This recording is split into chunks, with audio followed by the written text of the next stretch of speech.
Setting up your learning space. Hi, and welcome. Today we're going to talk about setting up your environment to best support your learners, whether you're homeschooling or in a classroom setting.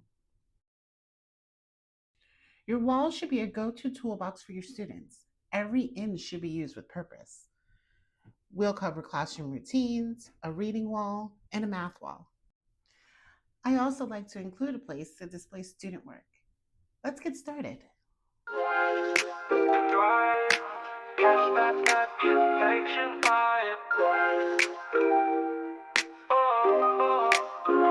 Rise and thrive, catch that education vibe.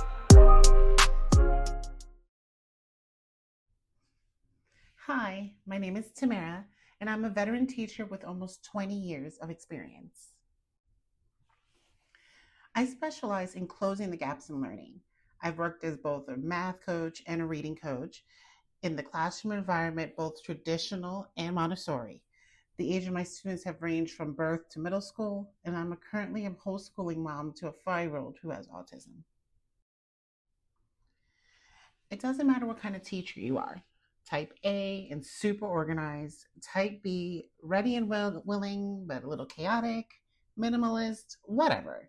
Your classroom decor is meant to support your learners, not appeal to your taste. Look, I know that seems a little harsh. Decorating your classroom is one of the most exciting things for new teachers. And while you can still have a theme and make it inviting, never lose sight of the purpose, and that's to guide your learners. Okay, imagine your classroom has 4 walls. Sorry for those with those crazy nooks and crannies. You're going to have to tackle those solo. I keep the structure the same no matter where I teach. Now, this is more towards elementary teachers who usually teach multiple subjects in one room. If you're departmentalized, you'll still have the first wall, but then you can flush out the remaining walls to encompass your subject. I'll be uploading videos later for departmentalized walls, but you can use today's video to start your setup. Each section I'll talk about will have posters that you can create for your space.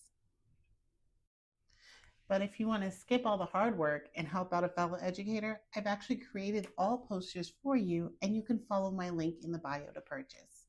You're able to purchase the posters and where you can print them out, or you can use our services to print them for you. Wall 1 will encompass your daily routines and structure. Wall 2 is for reading, Wall 3 for math, and I use Wall 4 to display student work. Okay, Wall 1.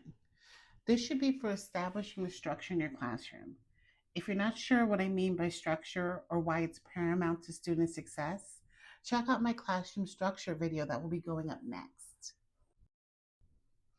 In summary, having a strong structure reduces interruptions and helps students understand what is expected.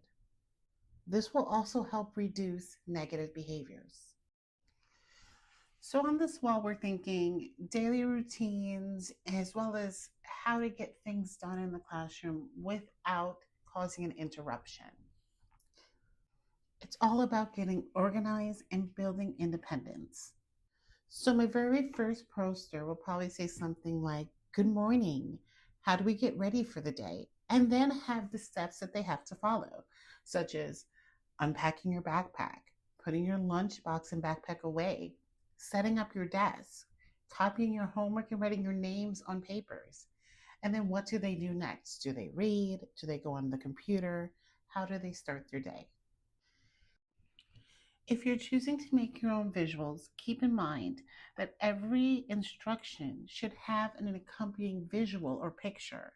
This will help your learners with special needs and your students who might speak another language. Okay, next I have a poster on how they set up their desk. Frankly, if it's something they can do independently, I have a poster for it. Now, some people will say that's very type A, that's very controlling.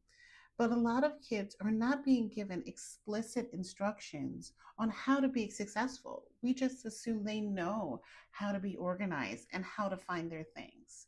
When I provide the structure, it's not necessarily that I'm going and peeking in every single desk to make sure it looks the same, but I'm setting the expectation on where they can find things, and I'm helping them get organized so they can start off on a positive note.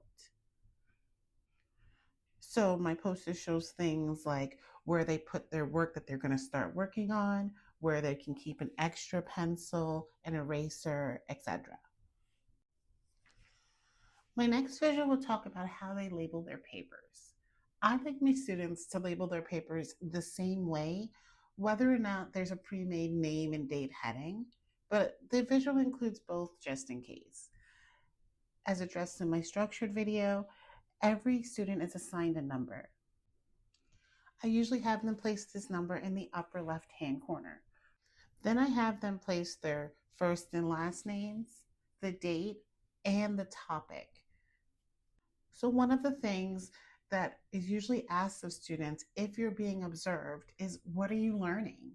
So getting them in the habit of writing the topic, or sometimes just underlining the topic if it's already stated in the paper, is a great habit. So you're not trying to play games just on your observation day. So on a side note, I decided to substitute this year for a multitude of reasons.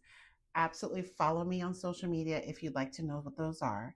But one of the things that I saw that I like is that one teacher had their students remove all homework papers that they would need for the day, and she had them label them right there in the morning and put them in their backpack.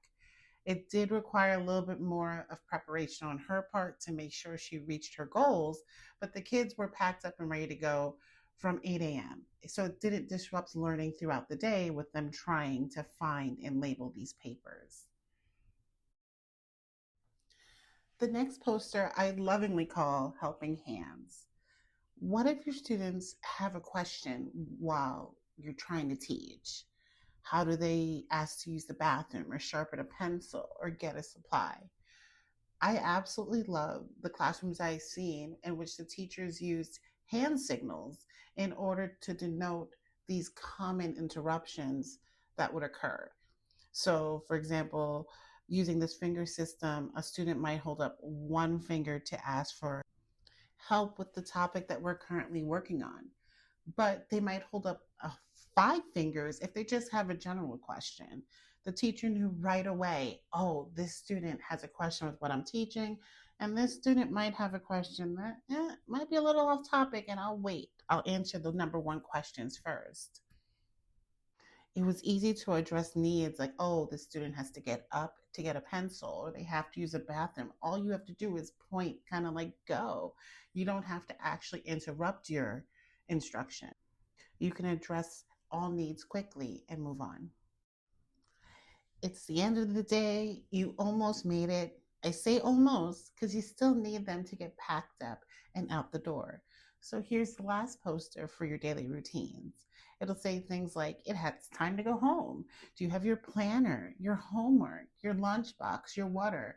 All of those things that might cause a knock on your door after dismissal because they might forget them. So to recap, this wall is meant to help your students get organized and prepared to start the day and to be independent throughout the day. These are by far not the only posters that you're most likely going to need. If there's anything occurring in your classroom that is a constant interruption or that students need a lot of support with, I encourage you to make your own posters, to make your own visuals with steps so that they're able to achieve these goals independently.